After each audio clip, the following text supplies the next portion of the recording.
நியாயாதிபதிகள் அதிகாரம் 11. அப்பொழுது கர்த்தருடைய ஆவி யெப்தாவின் மேல் இறங்கினார். அவன் கீலேயாத்தையும் மனாசே நாட்டையும் கடந்து போய் கீலேயாத்தில் இருக்கிற மிஸ்பாவுக்கு வந்து அங்கே இருந்து அம்மோன் புத்திரருக்கு விரோதமாக போனான்.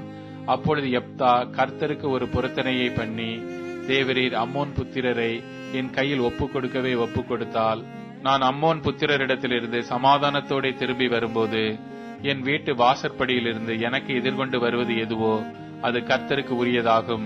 அதை சர்வாங்க தகன பலியாக செலுத்துவேன் என்றான். யெப்தா அம்மோன் புத்திரரின் மேல் யுத்தம் பண்ண அவர்களுக்கு விரோதமாய் புறப்பட்டு போனான். கர்த்தர் அவர்களை அவன் கையில் ஒப்புக் கொடுத்தார்.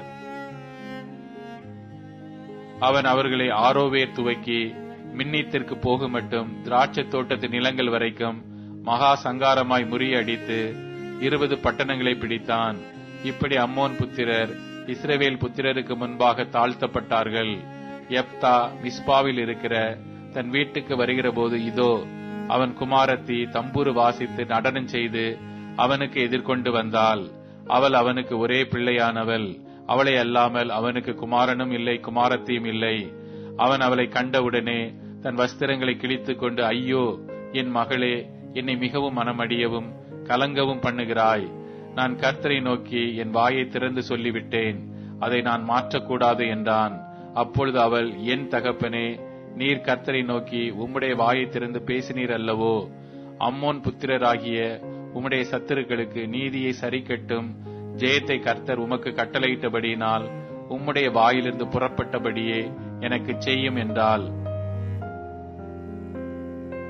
பின்னும் அவள் தன் தகப்பனை நோக்கி, நீர் எனக்கு ஒரு காரியம் செய்ய வேண்டும். நான் மலைகளின் மேல் போய் திரிந்து நானும் என் தோழிமார்களும் என் கண்ணிமை நிமித்தம் துக்கம் கொண்டாட எனக்கு 2 மாதம் தவணை கொடும் என்றால், அதற்கு அவன் போய் வா என்று அவளை 2 மாதத்திற்கு அனுப்பிவிட்டான். அவள் தன் தோழிமார்களோடும் கூட போய் தன் கண்ணிமை நிமித்தம் மலைகளின் மேல் துக்கம் கொண்டாடி 2 மாதம் முடிந்த பின்பு தன் தகப்பனிடத்திற்கு திரும்பி வந்தாள். அப்பொழுது அவன் பண்ணியிருந்த தன் பொருத்தனையின்படி அவளுக்கு செய்தான். அவள் புருஷனை அறியாதிருந்தாள்.